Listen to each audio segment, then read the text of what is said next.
Api di Bukit Menoreh. Cerita, Esa Mintarja. Audiobook, novel silat. Bab 409. Kedua orang pengawal yang meronda itu pun segera membagi diri. Seorang akan kembali untuk memberikan laporan kepada Prastawa, sementara yang seorang lagi akan mengikuti Gelagah Putih dan Sabung Sari membawa kedua orang itu, untuk sementara ke Banjar Padukuhan terdekat, sambil menunggu Prastawa. Kepada orang-orang yang kemudian berkerumun, Gelagah Putih berkata, "Sudahlah. Tinggalkan kami. Biarlah kami menyelesaikan tugas kami." Beberapa orang memang meninggalkan tawanan itu. Tetapi masih ada saja yang melihat dengan wajah geram. Mereka pernah mendengar sebuah padukuhan di dekat kaki bukit telah mendapat serangan dari para penjahat. Padukuhan-padukuhan mereka pun selalu bersiap-siap siang dan malam. Kedua orang itu tentu bagian dari penjahat-penjahat yang mengganggu ketenangan tanah perdikan Menoreh itu. Demikianlah, sejenak kemudian maka Gelagah Putih, Sabung Sari dan seorang pengawal telah membawa kedua orang itu ke padukuhan terdekat.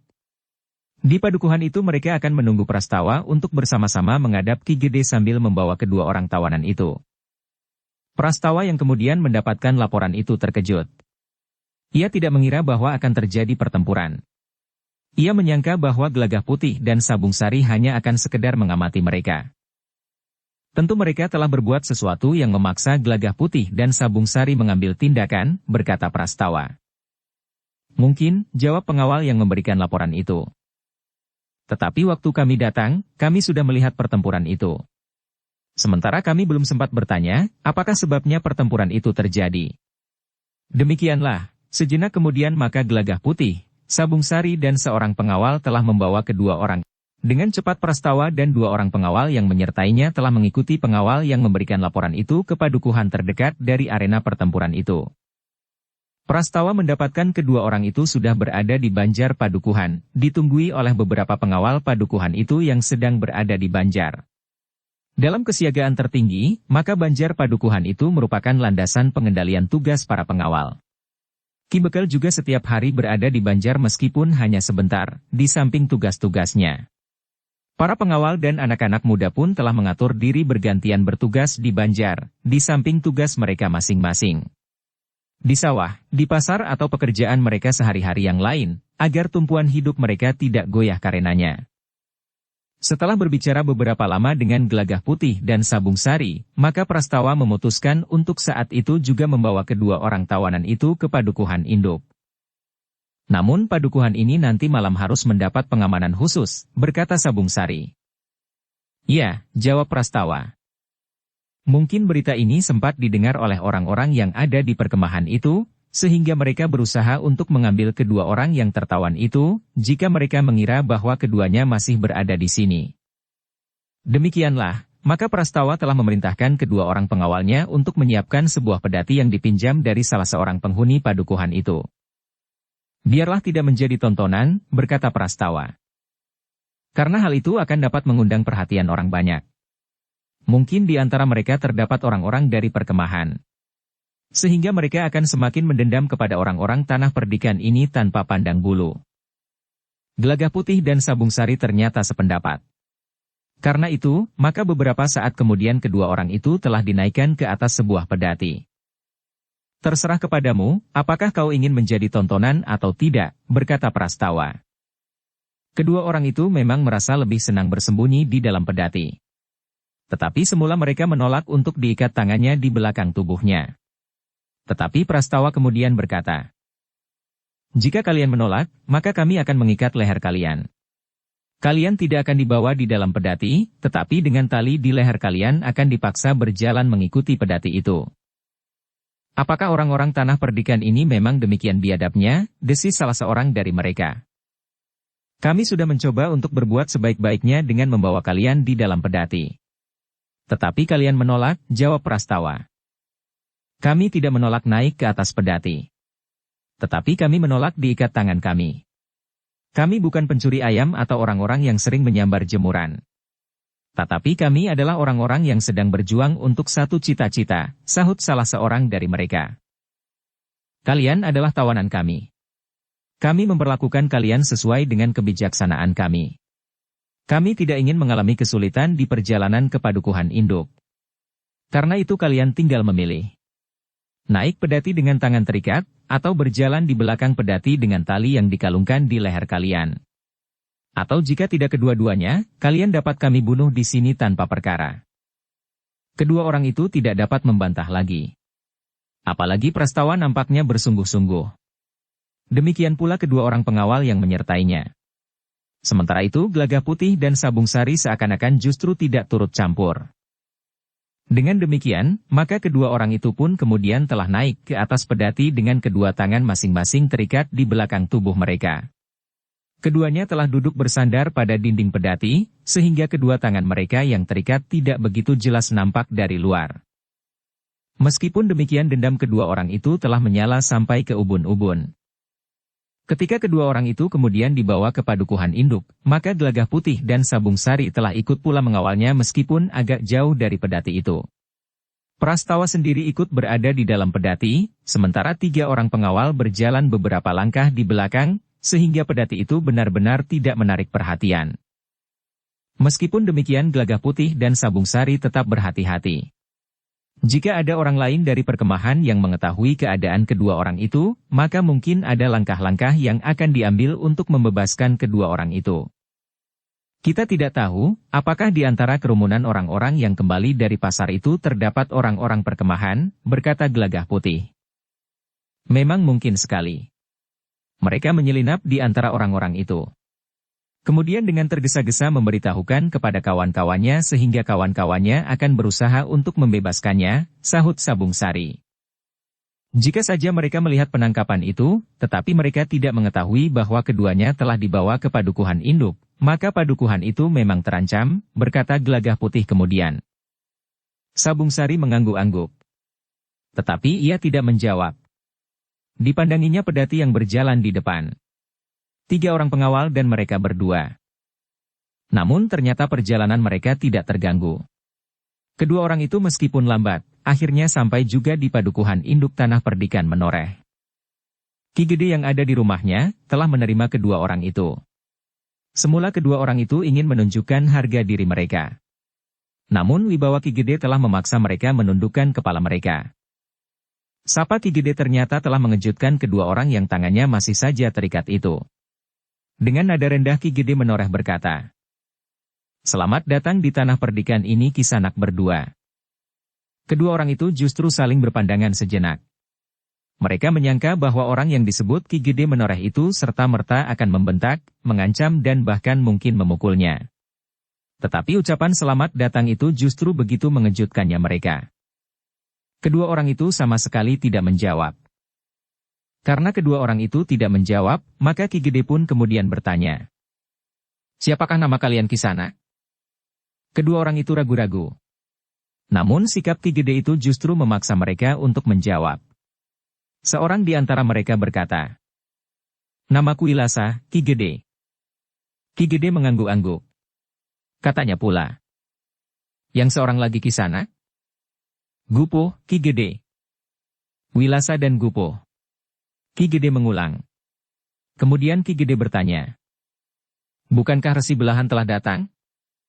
Pertanyaan itu memang membingungkan mereka. Nada pertanyaan itu seakan-akan sekedar ingin penjelasan karena berita kedatangan Resi Belahan telah terdengar di Tanah Perdikan. Kedua orang itu memang tidak sempat terlalu banyak berpikir dalam keadaan seperti itu. Pertanyaan itu mendesak mereka untuk segera menjawab sebelum mereka sempat menyusun jawaban yang terbaik. Karena itu, maka Wilasa itu pun menjawab. "Ya Ki Gede. Semalam Resi Belahan telah datang." "Tepatnya kapan Resi Belahan itu datang?" desak Ki Gede. "Sedikit lewat tengah malam," jawab Wilasa. "Kemudian memerintahkanmu berdua untuk turun ke Tanah Perdikan ini melihat-lihat keadaan," bertanya Ki Gede pula. "Kami tidak langsung mendapat perintah dari Resi Belahan. Tetapi kami mendapat perintah dari Ki Tempuyung Putih." "Tetapi bukankah kau bertemu dengan Resi Belahan dan mendengarkan perintahnya?" "Tidak Ki Gede. Kami tidak langsung bertemu dengan Resi Belahan. Tidak semua orang dapat bertemu dengan Resi Belahan." "Jadi dari mana kau tahu bahwa Resi Belahan sudah datang?" "Ki Tempuyung Putih yang mengatakannya," jawab orang itu. Ki Gede mengangguk-angguk. Ia percaya kepada keterangan itu. Agaknya tidak semua orang di perkemahan itu dapat bertemu dan langsung berbicara dengan Resi Belahan. Namun berita tentang kedatangan Resi Belahan itu memberikan isyarat agar tanah perdikan itu menjadi semakin berhati-hati. Resi Belahan akan dapat memberikan perintah untuk berbuat apa saja kepada orang-orang di perkemahan itu setiap saat. Ki Gede pun kemudian tidak banyak bertanya lagi. Prastawa memang mengajukan pula beberapa pertanyaan. Namun yang terpenting bagi mereka adalah keterangan tentang kehadiran Resi Belahan itu. Beberapa saat kemudian, maka Prastawa telah membawa kedua orang itu ke tempat tahanan yang khusus. Tidak di Banjar Padukuhan, tetapi di lingkungan rumah Ki Gede Menoreh, di bawah pengawalan yang cukup ketat. Pada saat itu juga, Prastawa telah mengirimkan beberapa orang pengawal untuk menghubungi setiap padukuhan. Beberapa orang pengawal berkuda itu telah memberikan keterangan tentang kehadiran Resi Belahan. Mereka pun membawa perintah dari Prastawa agar setiap padukuhan berada dalam kesiagaan tertinggi. Semua pengawal, anak-anak muda, bahkan setiap laki-laki, kemanapun juga harus bersiap dengan senjata mereka. Setiap saat ada isyarat, maka mereka harus segera berkumpul. Baik mereka yang ada di rumah, di sawah, di sungai, di kebun dan sedang melakukan pekerjaan apa saja. Semua kuda yang ada di padukuhan telah diberitahukan kepada pemimpin pengawal dan siap dipergunakan jika diperlukan. Bahkan kuda yang paling kecil sekalipun, termasuk kuda-kuda yang bukan kuda tunggangan, tetapi kuda kereta dan pedati. Namun demikian para pengawal itu meninggalkan padukuhan induk, maka telah datang dua orang pengawal berkuda dari padukuhan yang semula dipergunakan untuk menahan kedua orang yang telah ditangkap Gelagah Putih dan Sabung Sari. "Ada apa?" bertanya Prastawa. "Sepeninggal Kakang Prastawa, ada beberapa orang yang mencurigakan memasuki padukuhan kami," jawab pengawal itu. "Apa yang mereka lakukan di sana?" bertanya Prastawa. "Kami memang berusaha untuk mengawasi mereka. Agaknya mereka memang sedang melihat-lihat keadaan," jawab pengawal itu. "Namun kami tidak membiarkan mereka. Beberapa orang telah siap diregol. Kami ingin tahu apa yang sedang mereka lakukan." "Berapa orang?" bertanya Prastawa. 4 orang, jawab pengawal itu. "Apa kata mereka ketika kalian bertanya kepada mereka?" bertanya Prastawa pula. "Mereka sama sekali tidak bersedia menjawab pertanyaan kami. Ketika kami memaksa, maka mereka telah melawan," jawab pengawal itu. "Kalian berhasil menangkap mereka?" desak Prastawa yang tidak sabar. "Tidak Kakang," jawab keduanya hampir berbareng. "Tidak. Kalian sepadukuhan tidak dapat menangkap mereka seorang pun," desak Prastawa. "Kami memang tidak dapat menangkap mereka. Seorang pun tidak. Bahkan ada 3 orang pengawal terluka," jawab pengawal itu. "Jadi bagaimana? Kaliankah yang melarikan diri?" Prastawa menjadi marah. "Tidak. Kami bertempur sejauh dapat kami lakukan. Namun mereka berhasil melarikan diri. Mereka telah berpencar sambil memberikan perlawanan. Kemudian mereka berlari seperti angin. Tidak seorang pun pengawal yang akan mampu mengejar mereka atau salah seorang dari mereka." Prastawa menggeram.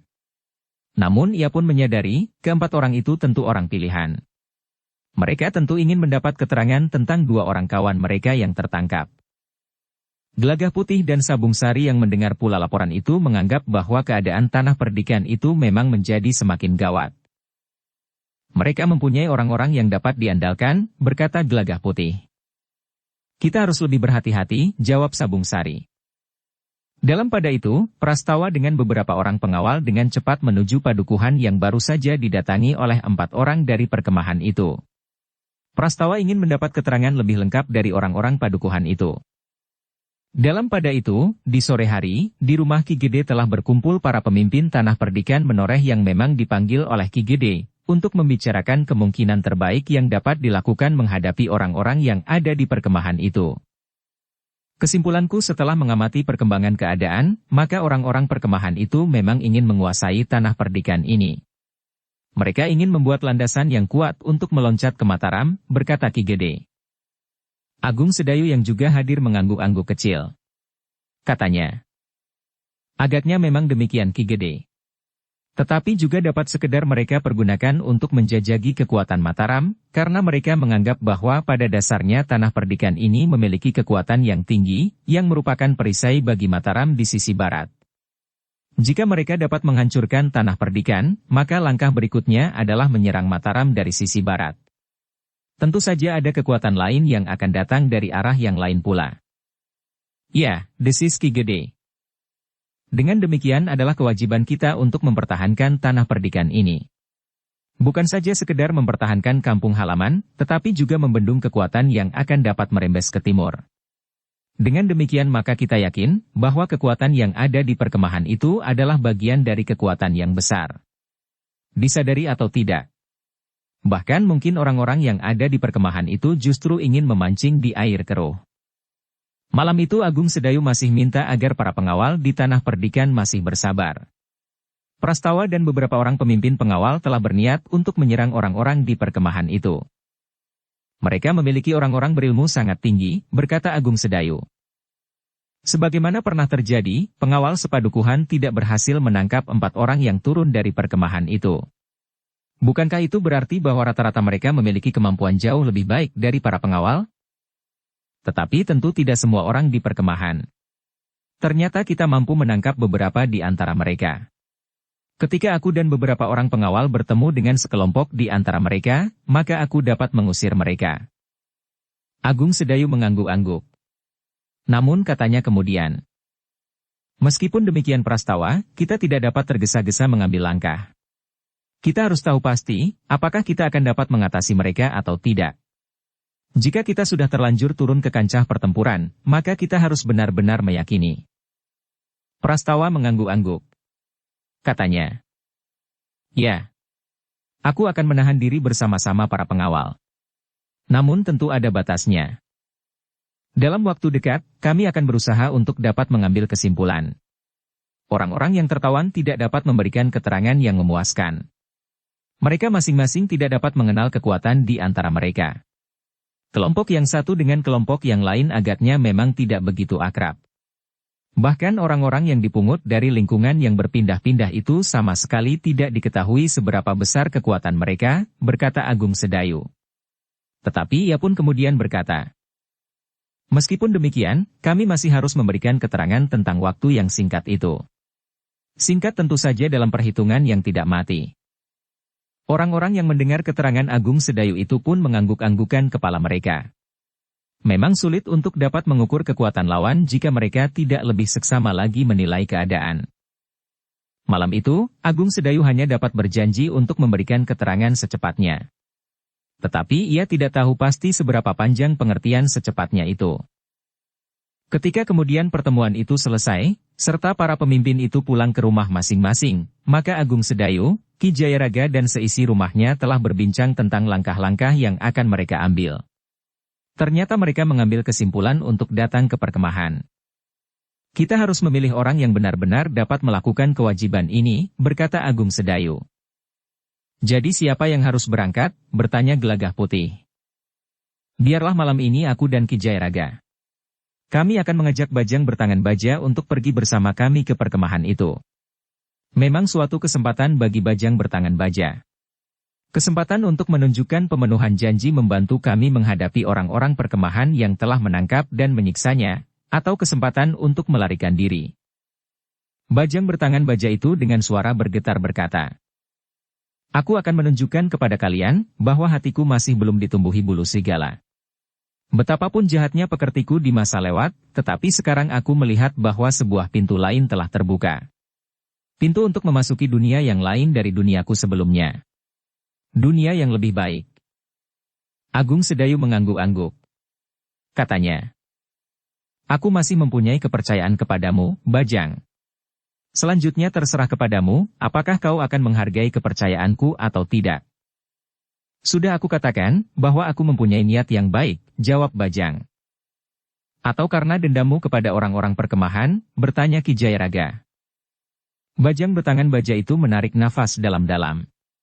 Katanya, pertanyaanmu tidak memberiku kesempatan menjawab. Jika aku mengatakan tidak, kau tentu tidak percaya. Tetapi jika aku katakan ya, maka kau tentu kecewa bahwa apa yang aku lakukan dilandasi oleh perasaan dendamku. Ki Jayaraga justru tertawa. Katanya, baiklah. Aku cabut pertanyaanku. Yang lain pun ikut tertawa juga, sementara Bajang bertangan baja mengerutkan dahinya sambil memandangi beberapa orang di sekitarnya. Namun akhirnya ia pun turut tertawa pula. Malam itu ketiga orang berilmu tinggi itu pun telah meninggalkan padukuhan induk menuju ke perkemahan. Bahwa Agung Sedayu mengajak Bajang bertangan baja, itu karena Bajang yang pernah ditahan di tempat itu, tentu serba sedikit mengetahui lingkungan perkemahan di lereng bukit itu. Demikianlah, maka ketiganya telah berjalan menembus kegelapan menuju ke perbukitan. Mereka sengaja tidak melintasi sebuah padukuhan pun. Mereka memilih jalan di tengah sawah dan pategalan, menghindari pertemuan dengan siapapun juga, agar tidak seorang pun yang melihat mereka. Karena jika ada seorang saja yang melihatnya, maka cerita tentang kepergian mereka akan dapat tersebar. Sementara itu orang-orang perkemahan itu tentu mempunyai beribu telinga dan mata. Karena ketiganya orang-orang berilmu tinggi, maka ketiganya pun dapat dengan cepat mendekati perbukitan. Beberapa buah padukuhan telah dihindari. Namun sekali-sekali mereka lewat juga di dekat sebuah padukuhan, meskipun tanpa diketahui oleh orang-orang padukuhan itu, termasuk para pengawal yang meronda dan mengamati lingkungan mereka di luar padukuhan. Meskipun demikian, ketiga orang itu justru sempat melihat kegiatan para pengawal itu meskipun dari jarak yang agak jauh. Beberapa saat kemudian, maka mereka telah mendekati perbukitan. Di hadapan mereka nampak dalam keremangan malam, dinding bukit yang menjulang ditumbuhi oleh hutan lereng pegunungan. Dalam kesiagaan tertinggi Agung Sedayu telah mengeterapkan ilmu Sabta Pandulu, sehingga pandangan matanya menjadi jauh lebih tajam. Dengan seksama ia memperhatikan keadaan di sekitarnya. Jalan yang langsung menuju ke perbukitan. Kemudian jalan simpang ke padukuhan terdekat. Agaknya para pengawal memusatkan pengamatan mereka di sekitar padukuhan-padukuhan saja. Mereka tidak meronda berkeliling antara padukuhan yang satu dengan padukuhan yang lain. Agaknya para pengawal menyadari betapa bahayanya jalan yang menghubungkan padukuhan-padukuhan itu, karena mereka akan dapat bertemu dengan orang-orang berilmu dari perkemahan. Dengan sangat berhati-hati ketiga orang itu mendekati kaki bukit. Kemudian mereka mulai memanjat memasuki hutan lereng pegunungan. Malam terasa semakin sepi. Bunyi jangkrik dan belalang saling bersahutan. Angin semilir lembut mengusap dedaunan. Langit yang bersih digayut oleh bintang-bintang yang tidak terhitung jumlahnya. Bajang bertangan baja berusaha untuk mengenali kembali tempat itu. Dalam kegelapan malam ia mencoba untuk mengingat, apakah ia pernah melewati jalan itu. Ternyata ketajaman pengenalannya sebagai seorang petualang telah mengingatkannya beberapa ciri yang mudah dikenali. Tiba-tiba saja Bajang bertangan baja itu berhenti. Diamatinya sebuah batu padas yang menjorok di bawah sebatang pohon yang besar, bersulur lebat di seluruh tubuh batangnya. Bajang bertangan baja itu menarik nafas dalam-dalam. Ingatannya seakan-akan telah terbuka kembali. Pohon yang aneh, batu padas yang menjorok itu telah dikenalinya. Sehingga ia yakin bahwa ia pernah diseret lewat jalan itu menuju ke puncak bukit dan kemudian menurun di sisi seberang. Ada beberapa jenis tumbuhan dan batu-batuan serta bentuk lingkungan yang dapat dikenal kembali oleh Bajang bertangan baja. Justru waktu itu ia diseret di jalan setapak itu juga waktu malam, maka agaknya lebih mudah baginya untuk dapat mengenali kembali. Apalagi Bajang bertangan baja itu memang memiliki pengenalan yang tajam sebagai seorang pengembara yang sangat berpengalaman. Dengan pengenalan itu, maka mereka semakin lama menjadi semakin dekat dengan perkemahan. Ketika mereka mulai menuruni bukit, maka Bajang mengisyaratkan agar mereka menjadi lebih berhati-hati. Resi belahan telah ada di perkemahan, desis Bajang bertangan baja itu. Agung Sedayu dan Ki Jayaraga mengangguk-angguk. Mereka memang menjadi semakin berhati-hati. Mereka tidak tahu di mana resi belahan itu berada. Sehingga ia yakin bahwa ia pernah diseret lewat jalan itu menuju ke puncak bukit dan kemudian menurun di sisi seberang. Agung Sedayu yang juga pernah memasuki perkemahan itu telah mengambil jalan yang lain. Sementara jalan yang ditunjukkan oleh Bajang bertangan baja adalah jalan yang nampaknya lebih baik. Tetapi dengan kemungkinan lebih besar bertemu dengan orang-orang perkemahan yang mengamati keadaan. Tetapi sampai sekian jauh, mereka tidak mengalami hambatan. Meskipun demikian, ketika mereka menjadi semakin dekat, maka mereka harus menyusup ke dalam semak-semak. Ketiga orang itu adalah orang-orang yang berilmu tinggi. Karena itu, maka mereka segera mampu menyesuaikan diri dengan lingkungan yang mereka hadapi.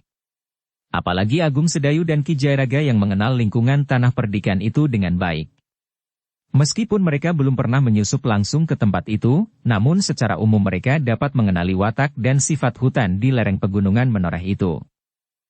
Bajang yang berjalan di paling depan telah membawa mereka mendekati perkemahan dari sisi utara. Dengan cermat mereka memperhatikan gubuk demi gubuk. Ada yang besar, sedang, tetapi juga ada yang kecil. Dengan isyarat maka keduanya bergeser semakin ke selatan. Ketika mereka melewati tempat bajang bertangan baja itu diikat, maka bajang itu pun berbisik. Aku tidak tahu apa yang ada di sisi yang lain. Aku hanya sampai di tempat ini. Gubuk itu adalah tempat tinggal Ki Tempuyung Putih. Agung Sedayu dan Ki Jayaraga tidak menjawab. Namun mereka bergeser terus. Sehingga dengan demikian mereka mengetahui bahwa jumlah orang yang berada di perkemahan itu cukup banyak. Sekali-sekali mereka juga sempat melihat beberapa orang yang sedang berjaga-jaga. Mereka berjalan hilir mudik di antara gubuk-gubuk yang menebar. Ketika mereka sampai di sisi selatan, mereka melihat gubuk-gubuk yang agak lain. Kasar dan lebih berkesan seadanya. Ketiga orang itu pun segera mengetahui bahwa gubuk-gubuk itu tentu tempat orang-orang yang dari wujud lahiriahnya nampak lebih kasar dan lebih sederhana dari orang-orang yang ada di sebelah yang lain. Orang-orang yang kebanyakan bersenjata bindi, meskipun banyak pula yang bersenjata lembing. Meskipun tiga orang itu memerlukan waktu yang lama, namun mereka dapat melihat cukup banyak. Mereka sempat melihat tempat-tempat yang tentu dianggap penting, karena penjagaan yang lebih baik dari tempat-tempat yang lain. Ketiga orang itu kemudian harus bersembunyi di balik semak-semak ketika mereka melihat 4 orang yang meronda di luar lingkungan perkemahan itu. Demikian keempat orang itu lewat, maka bertiga mereka duduk-duduk di atas seonggok batu pada sambil mengamati perkemahan itu. Dengan berbisik Agung Sedayu berkata, "Perkemahan ini menebar cukup luas. Lereng pegunungan yang panjang bahkan menjorok masuk ke dalam hutan di sebelah dan daerah Kademangan Keleringan.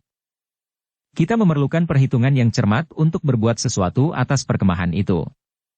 Jika kita ingin menyerangnya, maka jalan yang terbaik adalah melingkari perkemahan ini dan justru menyerang dari Kademangan Keleringan," desis Ki Jayaraga. Agung Sedayu mengangguk-angguk. Lereng bukit di sebagian lingkungan perkemahan itu terlalu terjal, sehingga sulit untuk dipergunakan sebagai tempat pijakan pasukan. Karena itu, maka meskipun ada kelompok-kelompok yang sebaiknya menuruni bukit, maka induk pasukan sebaiknya memang datang dari arah yang datar. Namun tiba-tiba saja bajang itu berkata, "Apakah di sini ada air terjun? Aku pernah mendengar suara air yang terjun dari lingkungan pebukitan ini. Ketika angin bertiup dari utara pada saat aku dibawa oleh Ki Tempuyung Putih, lamat-lamat aku telah mendengar suara air terjun, namun segera hilang lagi."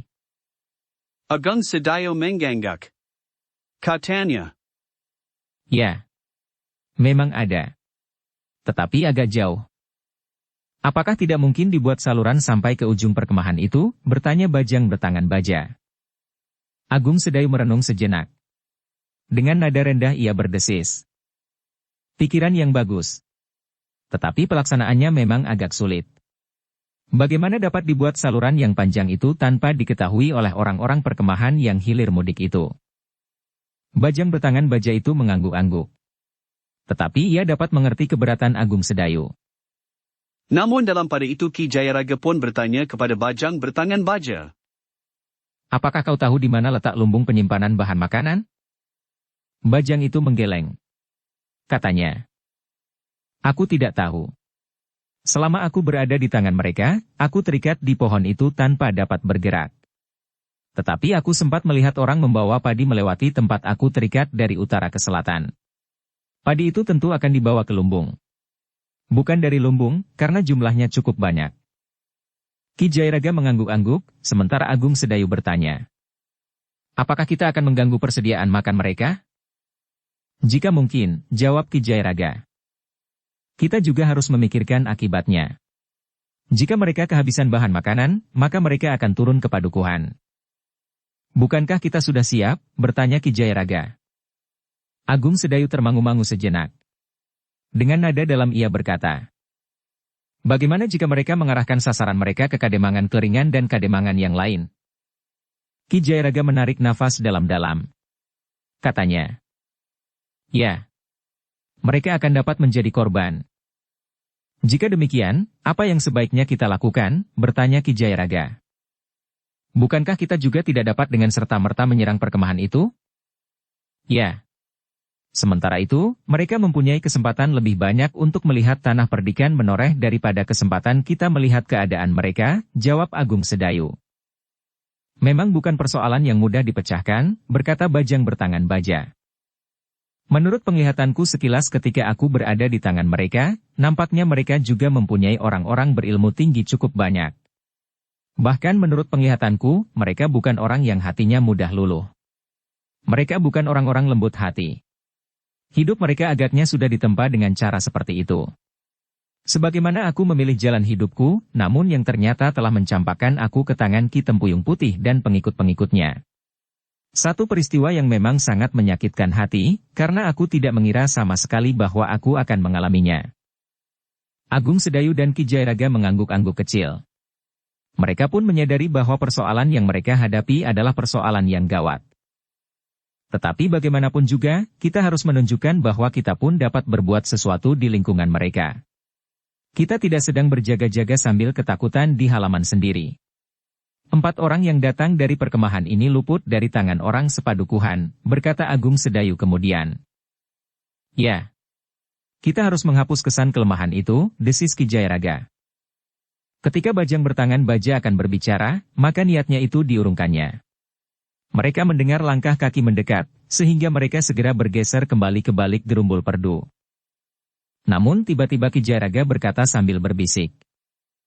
Kesempatan bagi kita untuk menghilangkan kesan betapa lemahnya tanah perdikan. Meskipun beberapa kali kita dapat mengalahkan dan menangkap orang-orang perkemahan, tetapi kesannya adalah karena kita berada di kampung halaman dengan dukungan orang yang tidak terhitung jumlahnya. Itu pun kita telah gagal menangkap 4 orang yang datang dari perkemahan.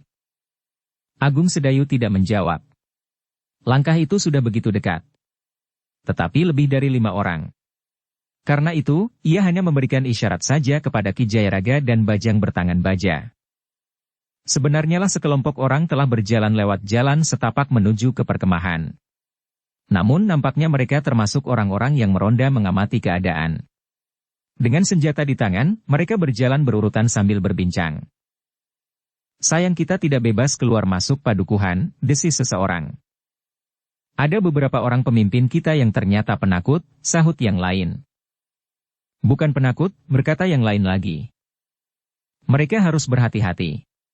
Bukankah orang-orang tanah perdikan telah menunjukkan keberanian mereka? 4 orang di antara kita dapat berbuat sekehendak hati di sebelah padukuhan.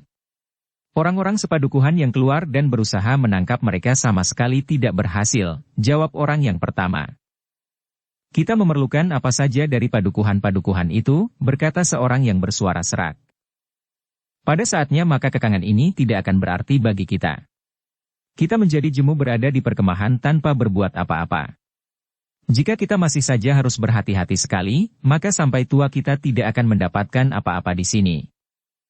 Ya, sementara kita mampu berbuat sesuatu. Contohnya keempat orang itu, sahut orang yang pertama. Namun kata-kata mereka terputus ketika Agung Sedayu tiba-tiba saja menjawab. Tetapi keempat orang itu tidak berhasil mendapatkan keterangan apa-apa dari padukuhan. Mereka memang tidak tertangkap, tetapi bukan karena kemampuan mereka yang tinggi.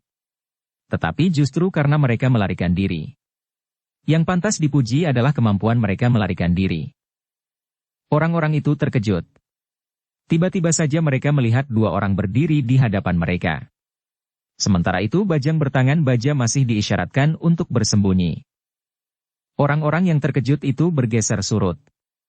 Orang yang memimpin sekelompok peronda dari perkemahan itu melangkah maju. Dengan lantang ia bertanya. Heh, siapa kalian berdua? Kami adalah pengawal dari tanah perdikan menoreh, jawab Agung Sedayu. Untuk apa kalian datang ke tempat kami, bertanya orang itu pula. Tempat siapa? Pegunungan ini adalah telatah tanah perdikan menoreh. Kami berada di bumi kami sendiri, jawab Agung Sedayu. Justru akulah yang harus bertanya kepada kalian, kenapa kalian berada di bumi kami ini tanpa memberitahukan lebih dahulu, apalagi minta izin kepada Ki Gede Menoreh? Tetapi ternyata pemimpin sekelompok orang itu agaknya bukan seorang yang dapat menahan diri. Tanpa banyak pertimbangan ia berkata, "Aku tidak peduli tanah ini milik siapa. Sekarang kau ada di sini. Karena itu, maka kami akan menangkapmu dan membawamu menghadap pemimpin kami.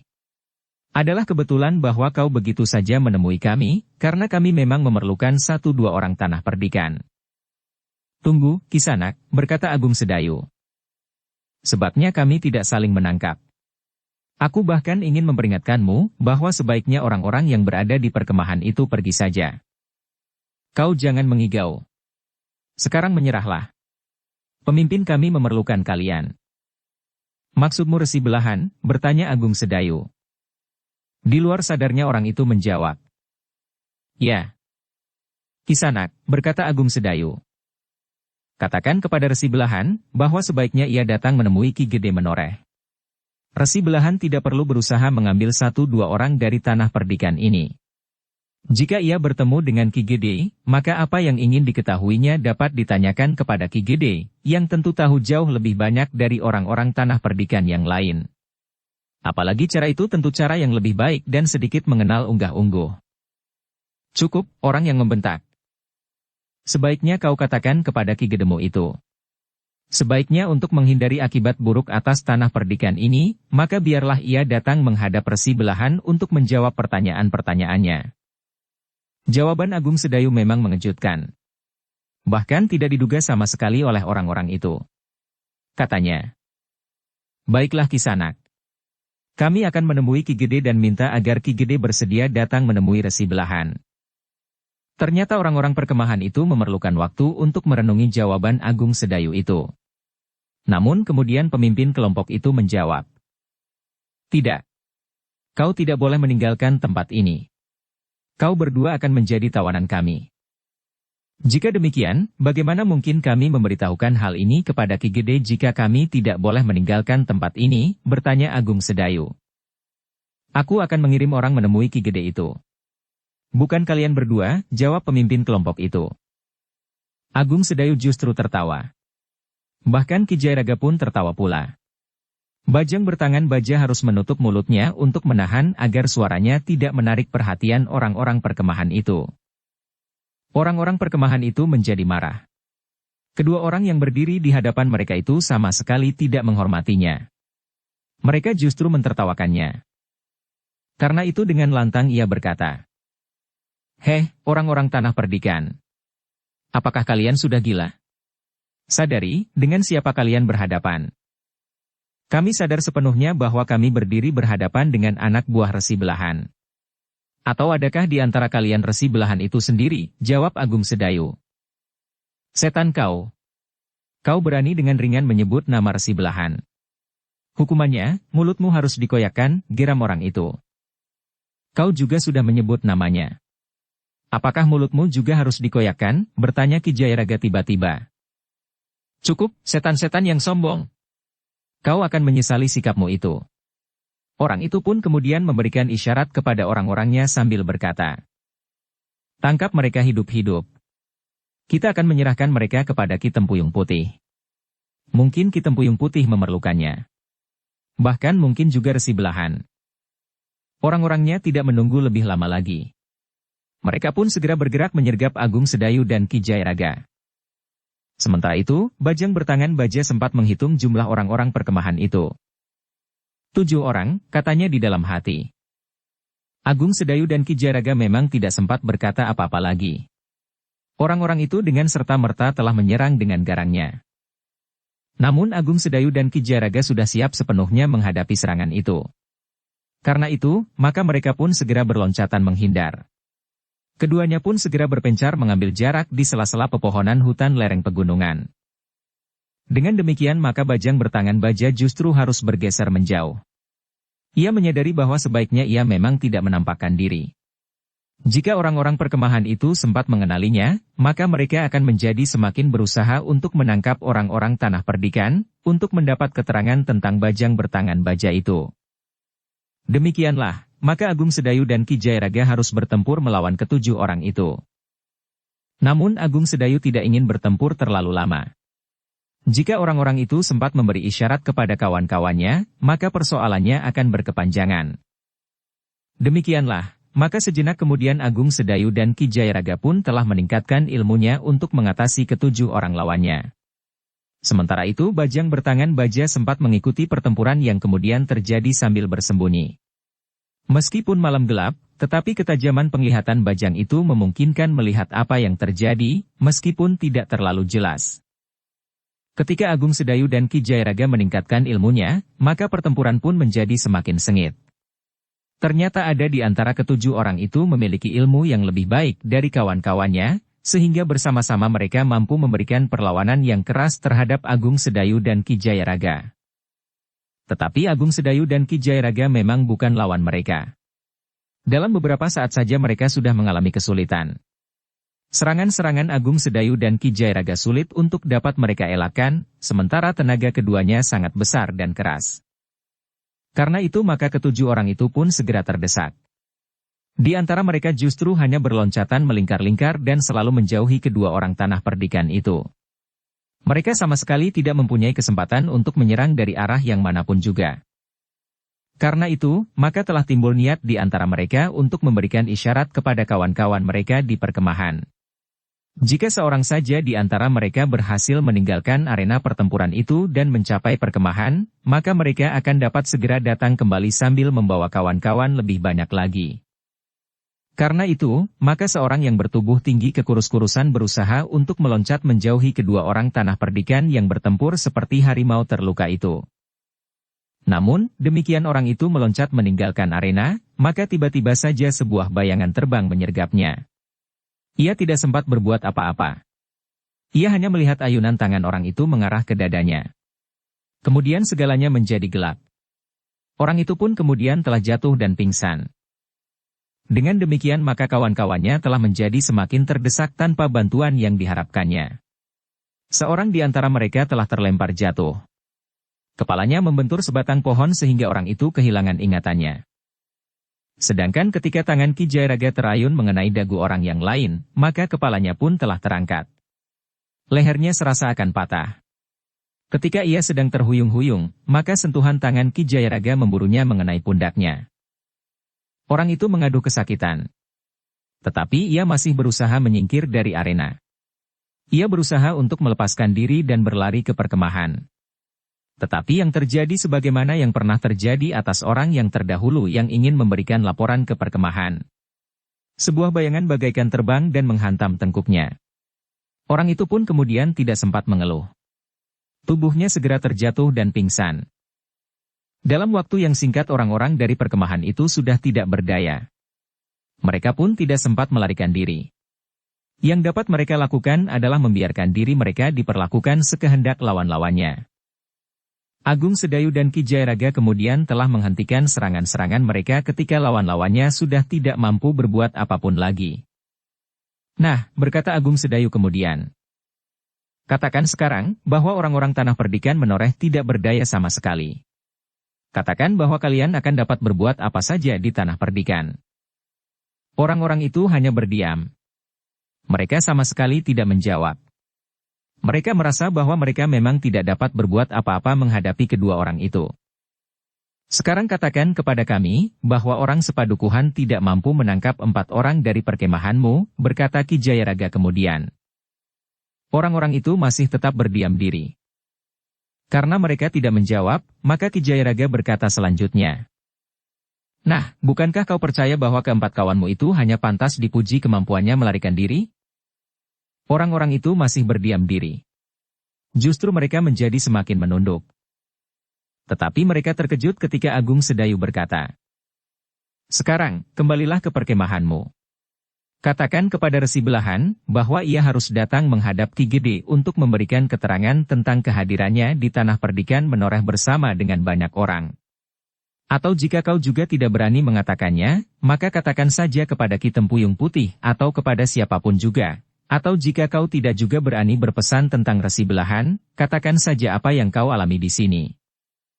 Orang-orang itu pun termangu-mangu sejenak. Mereka tidak segera tahu maksud Agung Sedayu dan Ki Jayaraga. Namun kemudian Agung Sedayu berkata, kami tidak akan membunuh kalian. Kami juga tidak akan menangkap seorang di antara kalian, karena kalian tentu tidak akan dapat memberikan keterangan yang memuaskan selain memberitahukan bahwa resi belahan telah datang. Karena itu, kembalilah ke perkemahan. Aku juga akan kembali ke tanah perdikan. Orang-orang itu seakan-akan tidak percaya kepada pendengarannya. Ternyata mereka begitu saja dilepaskan dan dibiarkan kembali ke perkemahan. Dalam keraguan-raguan itu mereka mendengar Agung Sedayu berkata lantang agar juga didengar oleh Bajang bertangan baja. Marilah. Kita kembali turun ke padukuhan. Agung Sedayu itu pun tidak menunggu lebih lama lagi. Bersama Ki Jayaraga mereka telah melangkah meninggalkan orang-orang yang sudah tidak berdaya itu. Baru beberapa saat kemudian, Bajang bertangan baja pun telah bergabung bersama mereka pula. Seharusnya kita berbuat sesuatu untuk menarik perhatian mereka, berkata Bajang bertangan baja. Apa yang sebaiknya kita lakukan, bertanya Agung Sedayu. Kita bawa 1 atau 2 orang di antara mereka, jawab Bajang bertangan baja itu. Kita tidak akan mendapatkan apa-apa dari mereka, jawab Agung Sedayu. Iya, sambung Ki Jayaraga. Mereka adalah orang yang tidak tahu apa-apa. Bahkan mereka merasa kecewa bahwa mereka tidak melakukan sesuatu dengan bebas. Gambaran mereka sebelum mereka datang ke tanah perdikan ini dengan apa yang mereka dapat lakukan kemudian, adalah berbeda. Mereka mengira bahwa mereka akan dibiarkan saja berbuat sekehendak hati mereka. Mereka dapat merusak padukuhan, merampok isinya, dan barangkali menculik dan memperlakukan orang-orang yang diculik itu tanpa pertimbangan kemanusiaan.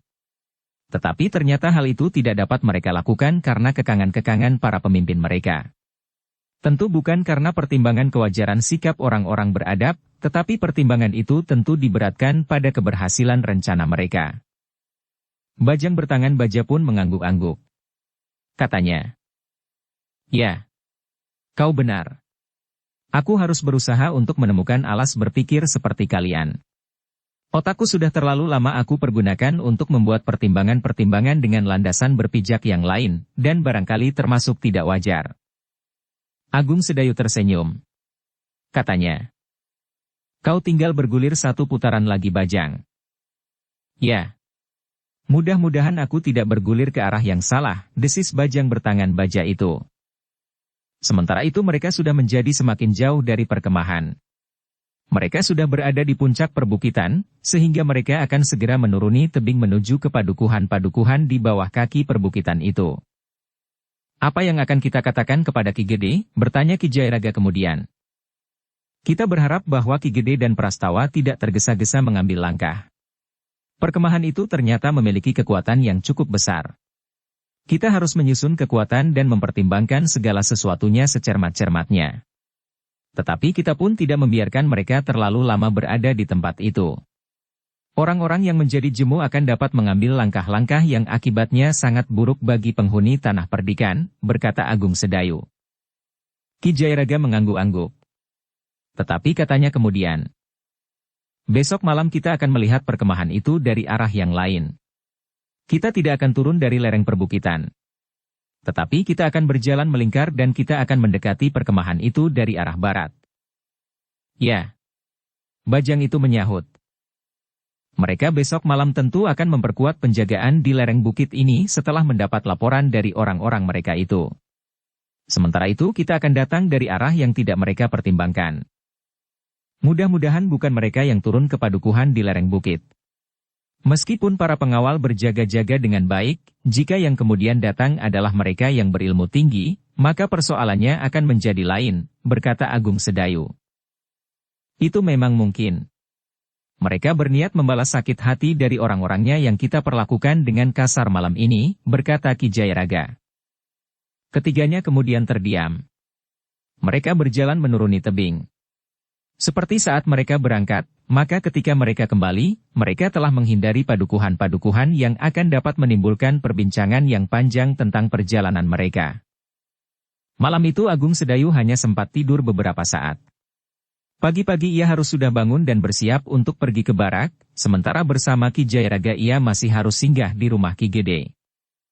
Kepada Ki Gede menoreh, Agung Sedayu masih menganjurkan untuk tidak tergesa-gesa mengambil sikap.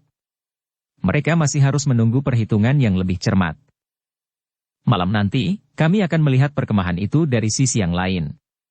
Kami akan melihat apa yang terbaik yang dapat kami lakukan terhadap perkemahan itu, berkata Agung Sedayu kemudian. Ki Gede mengangguk-angguk sambil berdesis. Baiklah. Kita memang tidak boleh tergesa-gesa. Seandainya kita melakukannya, harus dipikirkan agar tidak terlalu banyak korban yang jatuh karena salah kita sendiri. Prastawa sebenarnya sudah tidak sabar lagi. Beberapa kejadian yang menggetarkan hati rakyat Tanah Perdikan sudah terjadi. Namun Ki Gede masih menasehatinya. Kita tidak boleh kehilangan penalaran, Prastawa. Kita memang harus berhati-hati. Prastawa memang tidak menjawab. Namun dalam hati ia berkata, Agung Sedayu memang terlalu banyak membuat pertimbangan-pertimbangan di setiap langkahnya. Mungkin hal itu baik, tetapi kadang-kadang kita akan terlambat. Namun bagaimanapun juga Ki Gede masih harus mengekang diri. Mereka memang ingin tahu hasil pengamatan Agung Sedayu dari sisi lain atas perkemahan para pengikut Resi Belahan di Tanah Perdikan itu. Demikianlah, maka sejenak kemudian Agung Sedayu pun telah minta diri. Ia harus segera pergi ke barak pasukan khusus, sementara Ki Jayaraga juga minta diri kembali ke rumah Agung Sedayu. Dalam pada itu, maka di perkemahan telah terjadi sedikit keributan. Agaknya orang-orang yang dikalahkan oleh Agung Sedayu dan Ki Jayaraga baru menjelang terang dapat kembali sampai ke perkemahan mereka. Ada di antara mereka yang pingsan dan ditunggu sampai sadar, termasuk yang diserang oleh bajang bertangan baja selagi mereka akan melarikan diri kembali melapor ke perkemahan. Sedangkan yang lain bagaikan menjadi lumpuh dan tidak mampu beringsut. Yang mereka lakukan kemudian adalah sekedar berguling-guling dan menyelusur turun. Para pemimpin perkemahan itu menjadi sangat marah mengalami perlakuan yang demikian. Dengan wajah menyala seorang di antara pemimpin perkemahan yang berkumis dan bercambang lebat tiba-tiba saja telah menendang pelipis salah seorang yang masih belum berdiri tegak setelah perkelahiannya melawan Agung Sedayu. Dengan garangnya orang yang berkumis tebal itu berteriak.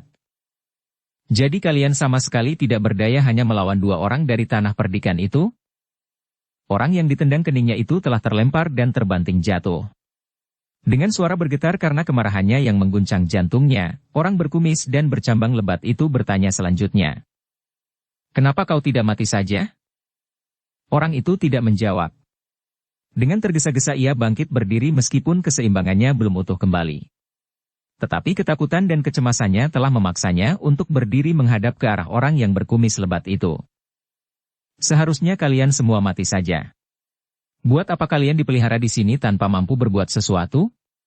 Dengar, 4 orang di antara kita yang memasuki padukuhan sudah mengalahkan seisi padukuhan itu. Meskipun semua anak muda dan bahkan semua laki-laki keluar rumah mereka, namun 4 orang itu mampu mengalahkan semuanya. Laki-laki yang keningnya masih terasa sakit sekali itu tidak menjawab. Tetapi dalam hatinya ia berkata, keempat orang itu hanya mampu melepaskan diri. Bukan mengalahkan orang sepadukuhan itu. Namun orang itu masih saja berdiri dengan kaki bergetar. Orang berkumis dan bercambang itu akan dapat berbuat apa saja atas mereka, yang memang tidak mampu melawan 2 orang saja dari Tanah Perdikan yang datang mendekati perkemahan. Namun orang yang berkumis lebat itu pun kemudian telah meninggalkan orang yang ketakutan itu, tanpa mengatakan sesuatu lagi. Orang yang ditendang itu menarik nafas dalam-dalam. Demikian pula kawan-kawannya yang bersamanya meronda semalam.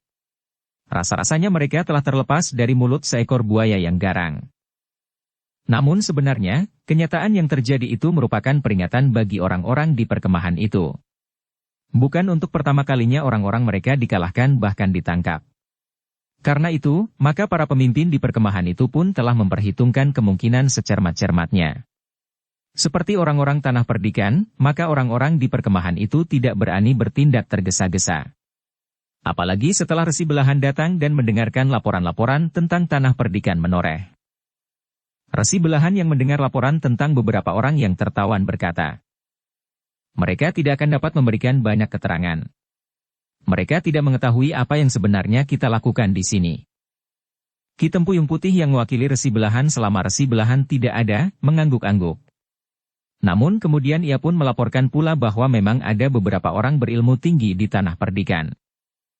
Ya, aku sudah memperhitungkannya. Bukankah Ki Manuhara juga hampir mati di sini?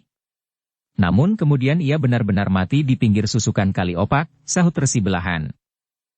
Ya, jawab Ki Tempuyung Putih. Justru mereka menjadi semakin menunduk. Karena itu, maka kita memang memerlukan banyak keterangan tentang kekuatan yang sebenarnya ada di tanah perdikan ini. Kita tidak mempunyai terlalu banyak waktu. Tetapi aku sependapat bahwa kita memang tidak boleh tergesa-gesa. Karena itu, maka kita harus bekerja dengan cepat. Kita harus menyebar lebih banyak orang. Kita tidak perlu menangkap atau menculik orang-orang tanah perdikan. Tetapi dengan cara yang lebih lembut kita akan mendapat keterangan yang kita perlukan, berkata Resi Belahan. Maksud Resi, bertanya Ki Tempuyung Putih. Kita dapat mempergunakan uang. Dengan demikian kita akan mendapat keterangan tanpa membakar kemarahan orang-orang tanah perdikan. Karena jika mereka menjadi marah dan kehilangan kesabaran, mungkin mereka akan bertindak lebih cepat, sebelum kita tahu pasti siapa dan seberapa kuat yang akan kita hadapi. Ki Tempuyung Putih mengangguk-angguk. Nampaknya dengan mempergunakan uang maka sayap mereka akan menjadi lebih lebar. Jaring-jaring yang digelar menjadi lebih luas. Karena itu, maka Ki Tempuyung Putih itu pun berkata, mulai besok, orang-orang kita yang memiliki keterampilan berbicara biarlah mulai memasuki pasar-pasar yang ada di tanah perdikan. Agaknya dengan uang itu kita memang lebih mudah untuk mendapatkan keterangan. Bukankah kita untuk sementara tidak akan kekurangan uang, bagaimanapun juga cara mendapatkannya, desis Resi Belahan. Kita sudah menugaskan beberapa orang yang harus menyiapkan dukungan uang dan bahan makanan bagi rencana besar kita. Aku tidak mau bekerja tanggung-tanggung sebagaimana dilakukan oleh Ki Manuhara. Yang akhirnya malah mati dibunuh oleh orang-orang Mataram.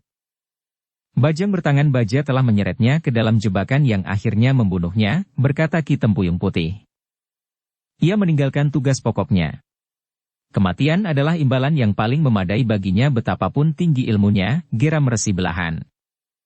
Ia merasa berhutang budi kepada bajang itu, berkata Ki Tempuyung Putih. Bajang itu harus kita bunuh. Sayang bajang itu terlepas dari tangan Ki Tempuyung Putih, berkata Resi Belahan, yang telah mendapat laporan pula tentang hilangnya bajang bertangan baja. Kita akan mencarinya sampai kita akan mendapatkannya, dimanapun ia bersembunyi, berkata Ki Tempuyung Putih. Kami memang mencurigai orang-orang tanah perdikan. Orang-orang tanah perdikan yang berilmu tinggi itu akan dapat mengambil bajang bertangan baja. Kita memang lengah waktu itu. Resi Belahan mengangguk-angguk. Ternyata Resi Belahan tidak terlalu marah ketika ia mendapat laporan tentang hilangnya bajang bertangan baja, meskipun ia menjadi kecewa. Jika semula orang-orang di perkemahan itu mengira bahwa Resi Belahan akan membunuh orang yang bersalah di saat hilangnya bajang bertangan baja, ternyata tidak. Resi Belahan memang membentak-bentak kedua orang itu. Tetapi kedua orang itu dilepaskannya pergi. Namun dengan uang, Ki Tempuyung Putih pun berharap ia akan berhasil mendapat keterangan tentang bajang bertangan baja dan letak kekuatan tanah perdikan menoreh. Demikian Resi Belahan mengisyaratkan untuk mempergunakan uang bagi orang-orangnya untuk mendapatkan keterangan tentang tanah perdikan itu, maka Ki Tempuyung Putih telah memanggil kedua orang pembantunya yang dianggapnya memiliki keterampilan berbicara. Mereka pandai berbohong, membujuk dan berpura-pura. Sehingga untuk tugas sebagaimana dikehendaki Resi Belahan, mereka akan dapat melakukannya dengan sebaik-baiknya. Hati-hati, pesan Ki Tempuyung Putih. Orang-orang tanah perdikan bukannya orang-orang dungu. Usahakan untuk berhubungan dengan orang-orang yang memang memiliki keinginan tinggi, tamak dan dengki. Orang-orang yang demikian akan menjadi sasaran yang terbaik yang dapat kalian manfaatkan. Lebih baik jika kalian dapat berhubungan dengan bebahu padukuhan, atau lebih baik lagi bebahu tanah perdikan. Biarlah mereka menjadi kepanjangan mata dan telinga kita. Semua rencana mereka akan dapat kita sadap, sehingga kita akan dapat berjaga-jaga sebaik-baiknya. Kedua orang itu mengangguk-angguk. Seorang di antara mereka kemudian berkata, "Tetapi aku minta waktu." "Aku tahu," jawab Ki Tempuyung Putih. "Pekerjaan yang kalian emban memang tidak dapat dilakukan dengan tergesa-gesa. Jika kau salah memilih orang, maka bukannya kita mendapatkan keterangan tentang tanah perdikan dan rencana-rencananya, tetapi kau justru akan menjadi sumber keterangan bagi mereka. Kau akan dapat diperas sampai darahmu kering." Kedua orang itu tertawa. Seorang di antara mereka berkata, "Kami bukan anak-anak lagi Ki Tempuyung Putih. Betapapun tingginya ilmu orang-orang tanah perdikan, mereka tidak akan mampu menangkap kami berdua. Kau jangan sombong, potong Ki Tempuyung Putih. Kau tahu bahwa Ki Manuhara tidak dapat mengalahkan orang terbaik di tanah perdikan ini. Mereka pun dapat melepaskan bajang bertangan baja. Nah, kau harus melihat dirimu sendiri dibandingkan dengan Ki Manuhara. Ki Manuhara memang berilmu tinggi. Tetapi ia tidak mempunyai otak, jawab orang itu. Jangan omong kosong. Kau dapat berkata begitu setelah Ki Manuhara tidak ada. Siapa yang mengatakan bahwa Ki Manuhara tidak mempunyai otak? Siapa? Bertanya Ki Tempuyung Putih. Kedua orang itu termangu-mangu sejenak. Namun kemudian seorang yang lain menjawab. Yang mengatakan bukankah Resi Belahan ketika ia baru saja datang dari Mataram? Kau dungu, sahut Ki Tempuyung Putih. Jika Resi Belahan mengatakan bahwa Ki Manuhara tidak berotak, itu karena ia tidak mampu mempergunakan ilmunya dengan baik. Jika ia tidak berotak, maka ia tidak akan mencapai tataran yang demikian tinggi dalam ilmunya. Jadi kenapa tidak berotak? Bertanya orang itu. Ia telah terjebak ke dalam perasaan berhutang budi kepada bajang bertangan baja, sehingga ia justru terbunuh karenanya. Jika ia tidak merasa berhutang budi, maka ia tidak akan bersedia membantu bajang bertangan baja, karena persoalannya sama sekali berbeda dengan tugas yang diembannya. Kedua orang itu mengangguk-angguk. Sementara Ki Tempuyung Putih berkata, "Sudahlah. Jangan kau perbandingkan tugas kalian dengan tugas Ki Manuhara. Lakukan saja tugasmu dengan baik. Tetapi yang perlu kalian ingat, jangan melakukan pekerjaan lain yang bukan tugasmu." Baik Ki Tempuyung Putih, jawab yang tertua antara kedua orang itu. Kami akan melakukan tugas kami sebaik-baiknya. Kami tahu bahwa tugas kami adalah tugas yang memerlukan kecerdikan. Bukan sekedar kemampuan olah kanuragan. Bukan hanya kecerdikan, jawab Ki Tempuyung Putih. Kalian harus dapat menempatkan diri kalian. Tugas kalian adalah tugas rahasia. Keduanya mengangguk-angguk. Sementara Ki Tempuyung Putih berkata, pada dasarnya, tugas kalian dibiayai dengan persediaan dana yang tidak terbatas itu. Jika kalian menggunakan dana itu untuk kalian sendiri, maka kalian tahu akibatnya. Kami, aku dan terutama Resi Belahan, akan menilai hasil kerjamu dan dana yang kau keluarkan. Jika ternyata tidak terjadi keseimbangan, maka kau tahu apa yang harus kau pergunakan untuk menutup ketidakseimbangan itu. Kedua orang itu mengangguk-angguk, sementara Ki Tempuyung Putih merendah. Tetapi tegas. Nyawa kalian. Baru terasa di tengkuk kedua orang itu, bulu-bulunya meremang. Ketika mereka menerima tugas itu, mereka membayangkan kehususan tugas mereka dengan dukungan keuangan yang memadai. Bahkan kemudian ternyata tidak terbatas. Tetapi dalam ketidakterbatasan itu, telah ikut dipertaruhkan pula nyawa mereka. Tetapi kedua orang itu kemudian berjanji untuk menjalankan tugas mereka sebaik-baiknya. Seorang di antara mereka berkata, kami akan berbuat sejauh kemampuan kami. Sudah tentu kami akan memperhitungkan setiap keping uang dengan hasil yang kami capai. Mudah-mudahan kami dapat memberi kepuasan bagi Ki Tempuyung Putih dan Resi Belahan. Lakukanlah, dan berhati-hatilah, pesan Ki Tempuyung Putih. Seperti yang diperintahkan oleh Ki Tempuyung Putih, maka keduanya pun mulai dengan tugas mereka dari pasar. Di pasar, uang berputar dengan cepat. Kedua petugas itu mulai mengamati para pedagang di pasar itu yang mempunyai sifat-sifat sebagaimana dikatakan oleh Ki Tempuyung Putih. Mereka juga mengamati jika ada orang-orang yang nampaknya cukup penting yang hadir di pasar, yang mereka anggap pasar yang paling ramai di tanah perdikan Menoreh. Dari pasar keduanya mulai mendapat hubungan dengan lingkungan perdagangan. Kemudian merambat kepada orang-orang yang berhubungan dengan putaran uang di tanah perdikan Menoreh. Dengan uang yang cukup, maka kedua orang itu semakin banyak membuka jaringan dalam banyak bidang. Keduanya mulai memberikan pinjaman kepada orang-orang yang membutuhkan. Tidak sekedar jumlah yang kecil, tetapi juga dalam jumlah yang cukup banyak, sehingga pinjaman itu akan dapat menjangkau lingkungan yang bertingkat tinggi di tanah perdikan Menoreh. Namun kedua orang itu cukup cerdik. Mereka tidak langsung berhubungan dengan orang-orang tanah perdikan Menoreh. Mula-mula mereka berusaha mendapatkan seseorang yang dapat mereka percaya sepenuhnya dengan ikatan uang. Kemudian untuk tidak menarik perhatian serta menimbulkan jejak, Orang tanah perdikan itulah yang melebarkan usaha menyebarkan pinjaman uang itu. Ternyata kedua orang itu juga licik. Semula mereka memang merasa bimbang untuk mengambil kebijaksanaan sendiri. Namun akhirnya mereka menemukan alasan yang kuat untuk melaksanakan kebijaksanaan mereka itu. Seorang di antara mereka mula-mula memang merasa keberatan bahwa keduanya itu justru akan membungakan uang mereka. Jika Ki Tempuyung Putih mengetahuinya, mungkin lewat mata orang lain, kita akan dianggap menyalahgunakan uang yang ada di tangan kita, berkata yang muda di antara keduanya. Kita tentu dapat memberikan alasan. Jika kita meminjamkan uang tanpa bunga, kita justru akan dicurigai. Tetapi jika Ki Tempuyung Putih tidak mengetahui bahwa kita telah membungakan uang itu, maka bunga uang itu adalah milik kita. Ingat, setiap keping uang yang kita bungakan harus kita pertanggungjawabkan dengan hasil usaha kita. Tetapi uang yang kita pinjamkan dengan bunga itu, berarti uangnya masih ada. Uang itu akan kembali ke tangan kita, sementara pengaruh kita lewat orang dungu dari tanah perdikan itu semakin luas. Nah, pada saat tertentu, kita akan melepaskan uang itu tanpa mengharap kembali. Uang yang akan kita bebankan sebagai biaya atas tugas-tugas kita, jawab orang yang lebih tua. Kawannya yang lebih muda itu mengangguk-angguk. Namun bagaimanapun juga ia masih tetap mencemaskan langkah-langkah yang diambil oleh kawannya itu. Uang yang dipercayakan kepada mereka untuk kepentingan tugas-tugas mereka telah dibungakan. Tetapi alasan kawannya itu memang masuk akal. Bahkan usaha itu memang sejalan dengan tugas yang mereka lakukan. Karena mereka memang harus dapat menyusupkan pengaruh mereka ke dalam lingkungan yang lebih tinggi di tanah perdikan itu. Karena itulah, maka kedua orang itu setiap hari memang berada di pasar, mengawasi orang tanah perdikan menoreh yang sedang diperalatnya memungut uang yang dibungakannya. Para pedagang kecil-kecilan, bahkan yang usahanya cukup besar, telah meminjam uang tambahan modal yang diperhitungkan dengan cicilan setiap hari.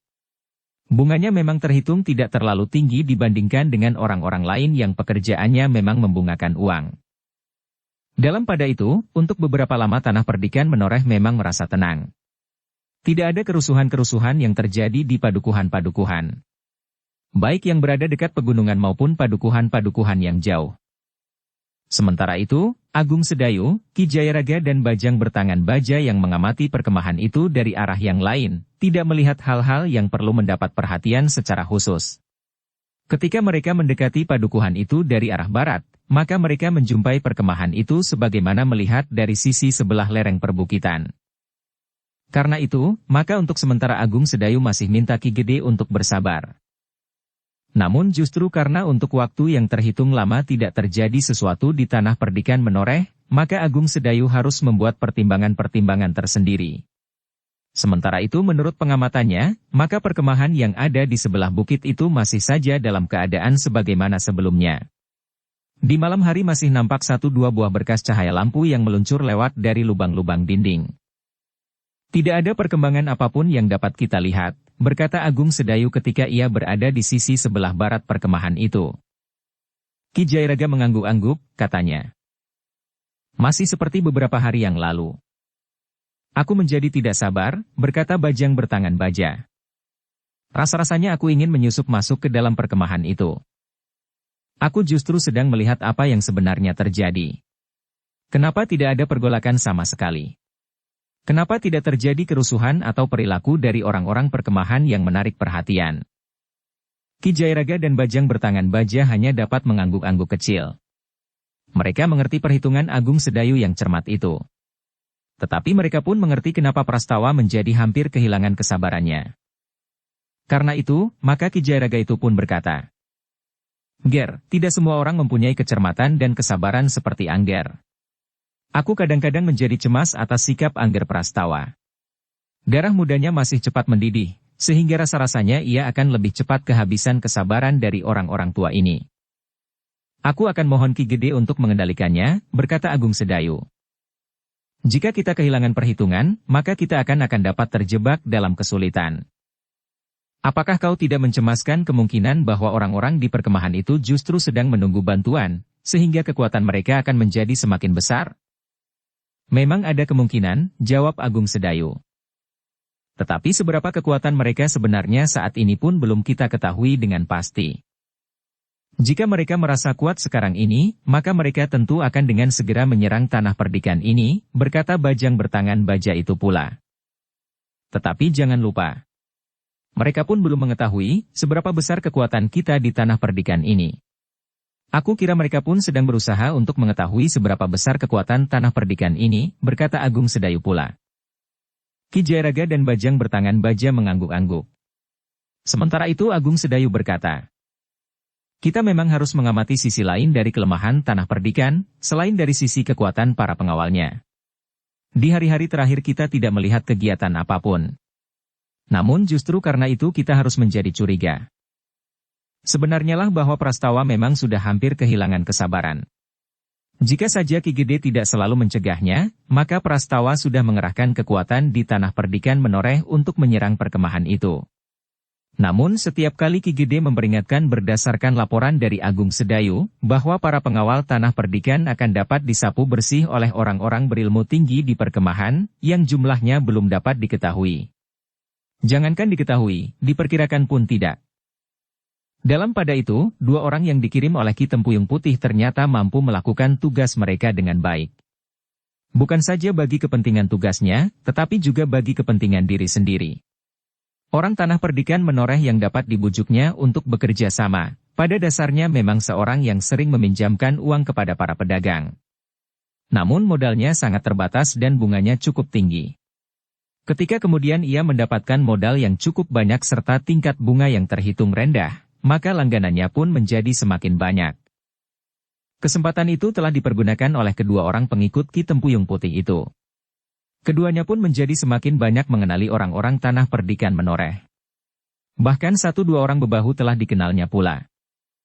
Apalagi kedua orang itu menjadi semakin baik hati dan semakin nampak murah hati. Orang-orang yang memerlukan bantuan mereka, telah mereka bantu.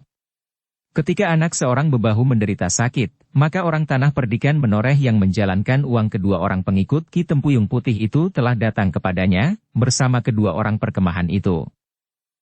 Istri bebahu itu adalah seorang pedagang kain yang tumbuh semakin besar. Ia termasuk salah seorang yang mendapat pinjaman dari orang tanah perdikan menoreh yang sering meminjamkan uang itu. Dengan ramah istri bebahu itu telah mempersilahkan ketiga orang itu masuk.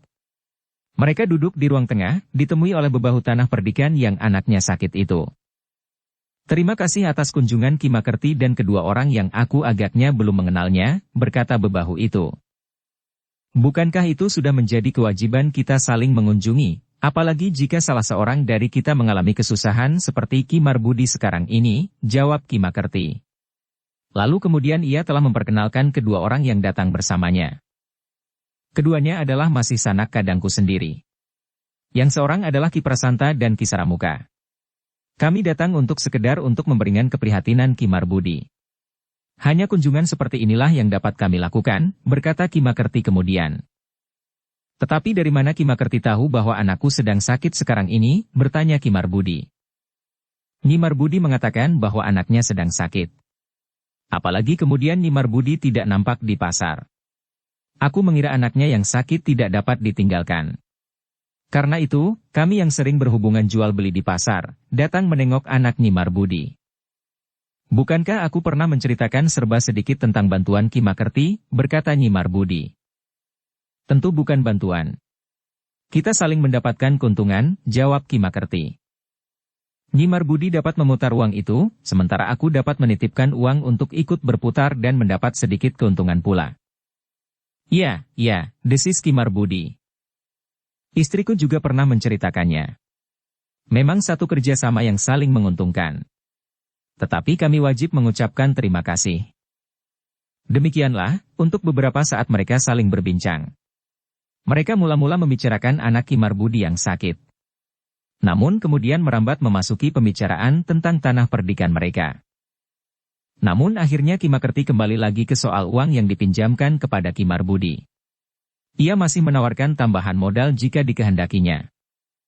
Kami akan memikirkannya Ki Makerti, jawab Nyi Marbudi. Meskipun sebenarnya semakin banyak tersedia modal, maka usahaku akan semakin besar. Tetapi bukankah pinjaman itu harus dikembalikan? Jika aku tidak berhasil memutar uang yang aku pinjam, maka aku justru akan mengalami kesulitan. Bukankah selain harus mengembalikan, Aku juga harus membayar bunga. Apakah bunga itu terlalu tinggi? Bertanya Ki Makerti. Tidak. Memang tidak. Bunga yang diminta Ki Makerti terhitung kecil dibandingkan dengan bunga dari peminjam uang yang lain. Nyi Marbudi. Jika bunganya dianggap terlalu tinggi, aku masih dapat menurunkan bunga itu, meskipun hanya sedikit. Bagiku bunga itu tidak terlalu penting. Asal saja sedikit-sedikit aku mendapat uang untuk makan keluargaku. Ah, apa begitu? Bertanya Ki Marbudi. Ki Makerti tentu tidak perlu memikirkan apakah akan makan hari ini. Tetapi yang Ki Makerti pikirkan adalah makan apa sebaiknya hari ini. Tentu tidak. Nampaknya saja begitu, sebagaimana kami melihat Ki Marbudi.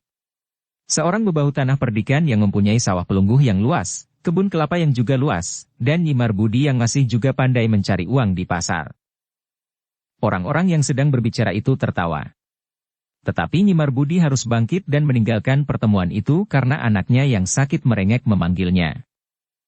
Justru ketika Nyi Marbudi tidak ada, maka Ki Makerti telah mulai berbicara tentang kemungkinan-kemungkinan untuk memperluas pinjamannya. Dengan nada lembut Ki Makerti berkata, "Tidak hanya untuk berdagang. Jika Ki Marbudi ingin memperbaiki rumah atau kepentingan-kepentingan yang demikian, aku dapat meminjami dengan bunga yang lebih kecil lagi." Ki Marbudi termangu-mangu sejenak.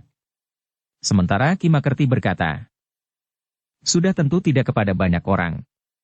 Jika hal itu dapat aku lakukan terhadap Ki Marbudi, sebenarnya lah bahwa Nyi Marbudi telah banyak memberikan bunga kepadaku. Aku sendiri tidak mampu memutar uang sebagaimana dilakukan oleh Nyi Marbudi. Karena itu, maka jika Ki Marbudi memerlukan uang tidak untuk kepentingan dagang, maka sudah tentu aku tidak akan menentukan bunga sebesar pinjaman yang dipergunakan untuk berdagang." Ki Marbudi mengangguk-angguk. Ia sempat merenungi tawaran Ki Makerti. Namun kemudian katanya, "Aku akan memikirkannya Ki Makerti. Pun belum kita ketahui dengan pasti. Jangan segan kepada kedua orang kadangku ini. Mereka adalah orang-orang yang membantuku menyediakan modal. Karena itu, maka akan lebih baik jika pembicaraan kita langsung ditungguinya." Tetapi Ki Marbudi tetap saja berkata sambil tersenyum, "Aku akan memikirkannya Kisanak. Rumahku memang harus dibenahi. Tetapi aku pun harus memperhitungkan seberapa besar aku sanggup meminjam uang dan kemudian mengembalikan dengan bunga, meskipun bunganya kecil." "Baiklah," berkata Ki Makerti. "Tetapi kapan saja Ki Marbudi membutuhkan, panggil aku." "Baik," jawab Ki Marbudi. "Kapan saja aku memerlukan, aku akan menghubungi Ki Makerti." Demikianlah, maka Ki Makerti dan kedua orang yang bersamanya itu pun minta diri. Namun sebelum ia meninggalkan rumah Ki Marbudi, ia sempat melihat anak yang sakit itu dan menyisipkan uang beberapa keping di sela-sela jari anak yang sakit itu.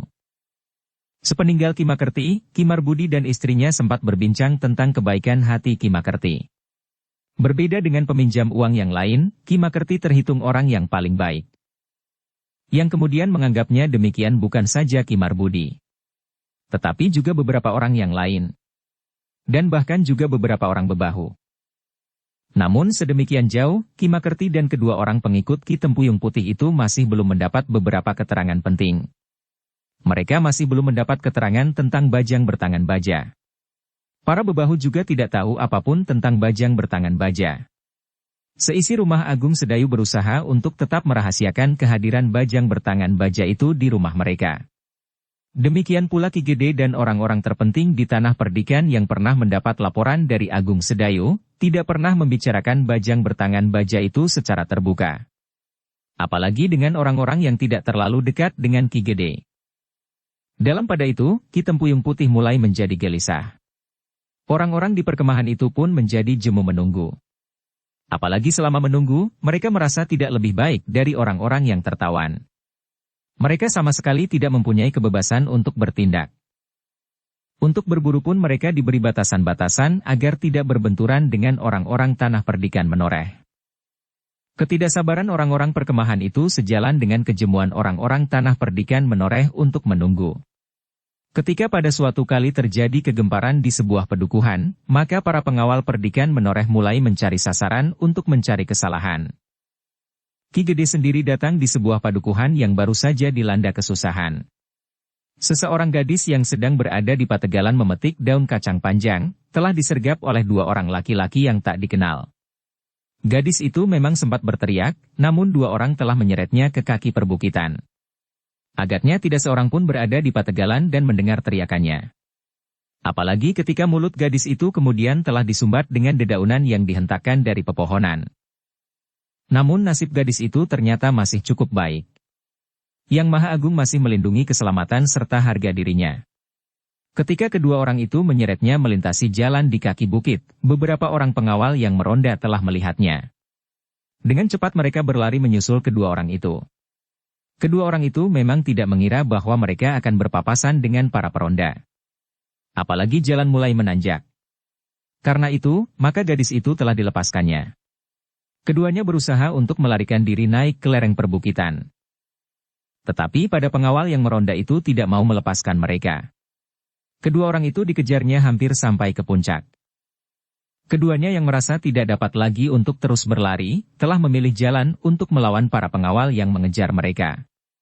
Dengan demikian maka telah terjadi pertempuran yang sengit, antara dua orang yang bertubuh keras dan kasar dari perkemahan, melawan 4 orang pengawal tanah perdikan yang sedang meronda. Anak-anak dungu, geram seorang dari kedua orang itu. Kalian kira kalian berempat dapat mengalahkan kami berdua? Kalian memang iblis yang tidak beradab. Di siang hari begini kalian berani menculik penghuni tanah perdikan menoreh, salah seorang pengawal itu berteriak. Persetan. Sesudah kami membunuh kalian, gadis itu akan kami bawa ke perkemahan kami, apapun yang akan terjadi dengan gadis itu kemudian. Adalah salah kalian jika kami berbuat demikian. Sebenarnya kami tidak akan menyeret gadis itu ke perkemahan. Tetapi kalian telah berusaha untuk mengganggu kami. Tidak ada hukuman yang paling pantas bagi kalian berdua selain dihukum mati, pengawal yang lain berteriak. Kalianlah yang akan mati di sini, orang yang besar itu menjawab. Para pengawal itu tidak menunggu lagi. Mereka segera berpencar dan bertempur melawan dua orang itu dengan sengitnya. Orang-orang perkemahan itu ternyata bukan saja wujudnya yang keras dan kasar. Tapi tingkah laku mereka pun juga keras dan kasar. Mereka segera mencabut golok mereka dan mengayun-ayunkan dengan kasarnya. Sedangkan keempat orang pengawal itu telah menarik pedang mereka pula. Pedang para pengawal itu pun kemudian telah berputar dengan cepatnya. Menyambar-nyambar dari segala arah. Pertempuran itu memang menjadi sengit. Kedua orang yang keras dan kasar itu memang mempunyai kekuatan yang sangat besar. Di setiap benturan, terasa di telapak tangan para pengawal bagaikan tersentuh panasnya api. Namun para pengawal tanah perdikan yang terlatih itu memiliki kemampuan bergerak lebih cepat dari kedua orang yang keras dan kasar itu. Karena itu, berempat mereka mampu membuat kedua orang itu kadang-kadang kebingungan. Dengan demikian maka keempat orang itu setiap kali harus bergeser semakin naik, sehingga akhirnya mereka bertempur di puncak perbukitan.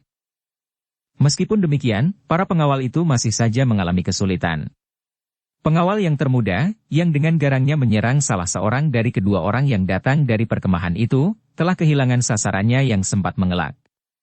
Bahkan kemudian orang itu telah mengayunkan goloknya dengan cepat dan kuat sekali. Terdengar angin bersiul oleh getaran ayunan golok itu mengarah ke kepala pengawal muda itu. Pengawal itu tidak sempat mengelak. Yang dilakukan kemudian adalah menangkis serangan itu. Ia mencoba untuk menepis golok yang besar yang terayun dengan kuatnya. Namun ketika terjadi benturan yang keras, maka tangan pengawal itu bagaikan tertusuk ujung pisau belati. Panas dan pedih.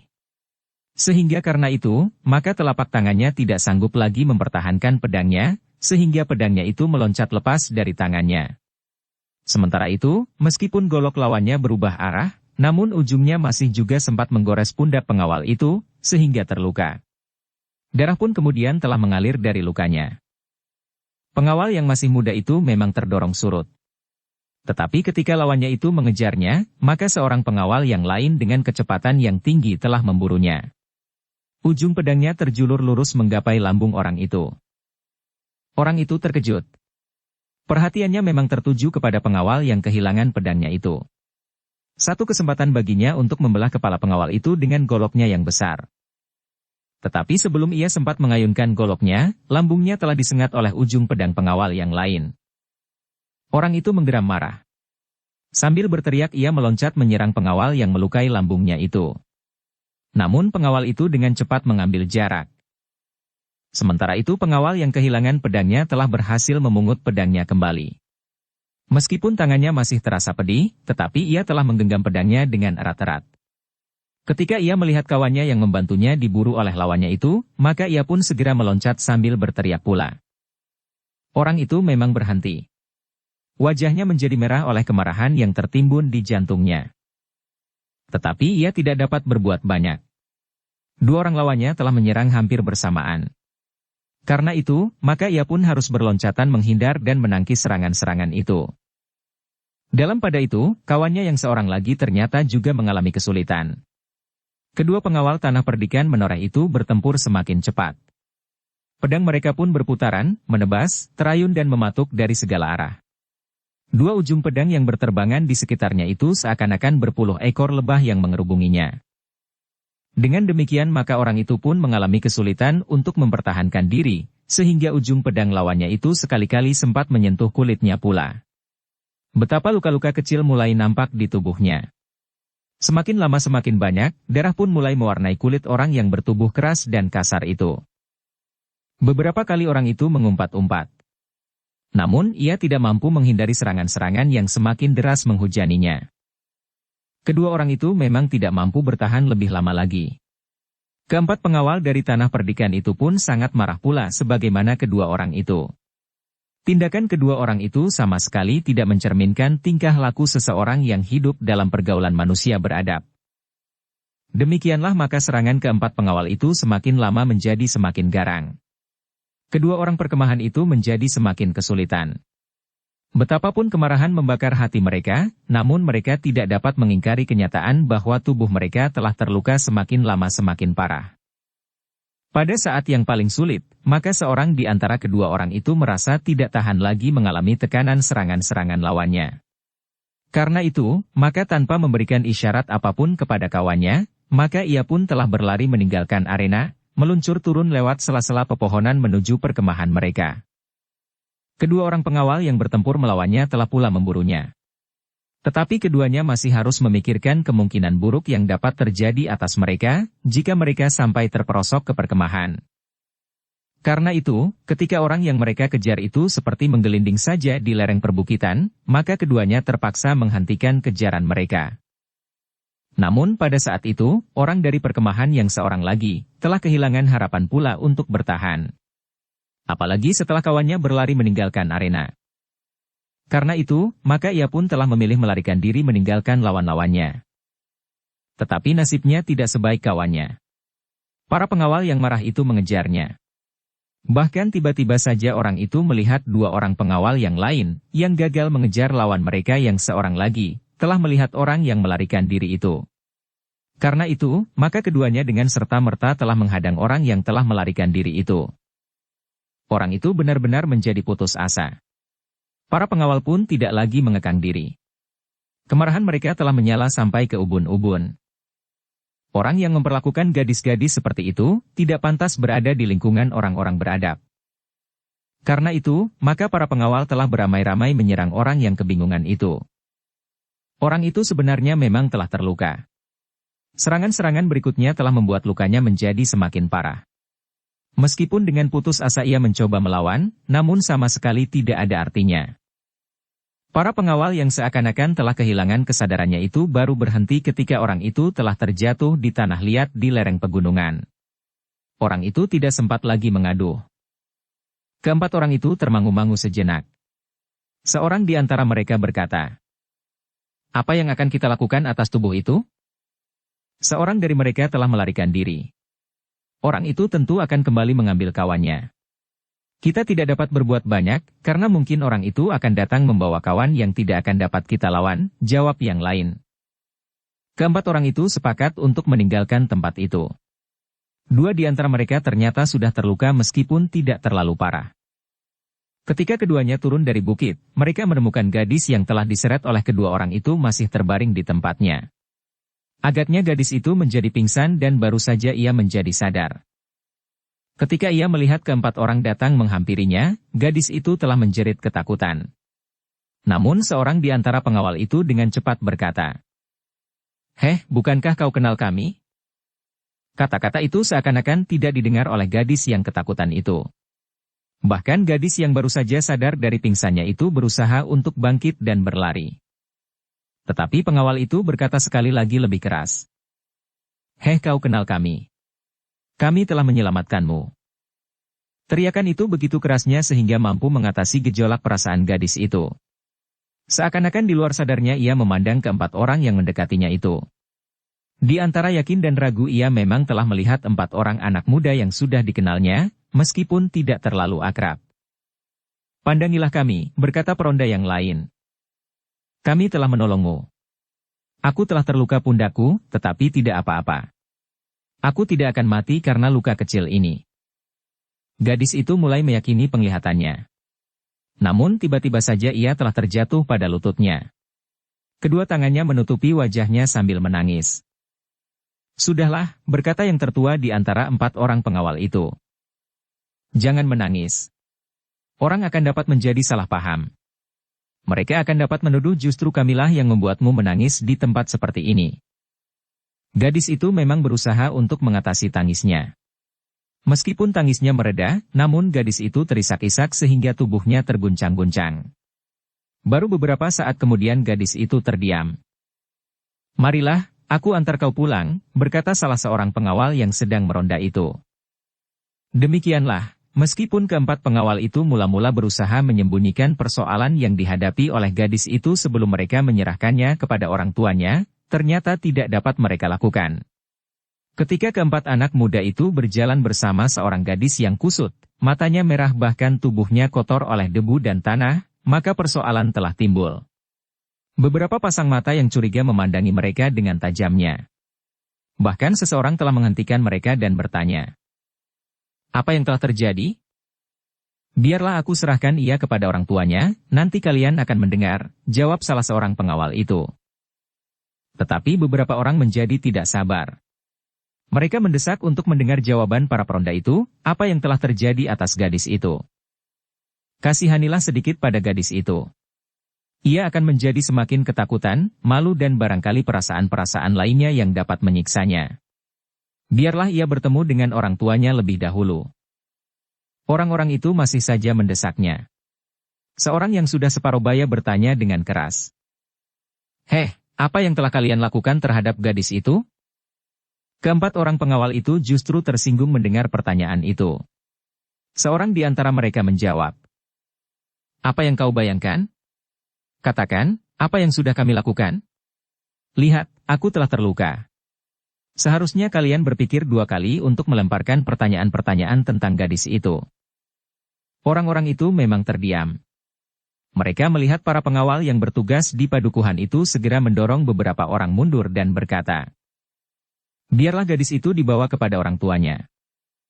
Meskipun orang-orang tidak berebut mengerubungi gadis itu lagi, tetapi mereka mengikuti gadis itu, yang diantar oleh para pengawal pulang ke rumahnya. Betapa terkejutnya orang tua gadis itu melihat keadaan anaknya. Belum lagi gadis itu mengatakan sesuatu, ibunya telah berteriak menangis sambil memeluk anak gadisnya. "Apa yang terjadi, Ger? Apa yang terjadi?" tangis ibunya. Wajah ayah gadis itu menjadi merah. Namun ia masih sempat menahan diri. Ia melihat beberapa pengawal yang mengantar anaknya itu. Karena itu, maka ia pun kemudian bertanya, "Ada apa dengan anakku?" "Jadi," tangis ibunya. Pengawal yang terluka telah merasa bahwa ia tidak dapat menunda jawabannya. Orang-orang itu akan kehilangan kesabaran dan dapat berbual hal-hal yang tidak sewajarnya. Karena itu, maka dengan singkat pengawal yang terluka itu menceritakan apa yang telah diketahuinya, sejak ia dan kawan-kawannya yang meronda melihat gadis yang diseret oleh 2 orang yang tidak dikenal, yang ternyata 2 orang yang datang dari perkemahan. Bersambung ke bab 410. Dukung kami dengan subscribe, follow, like, komen dan share. Terima kasih.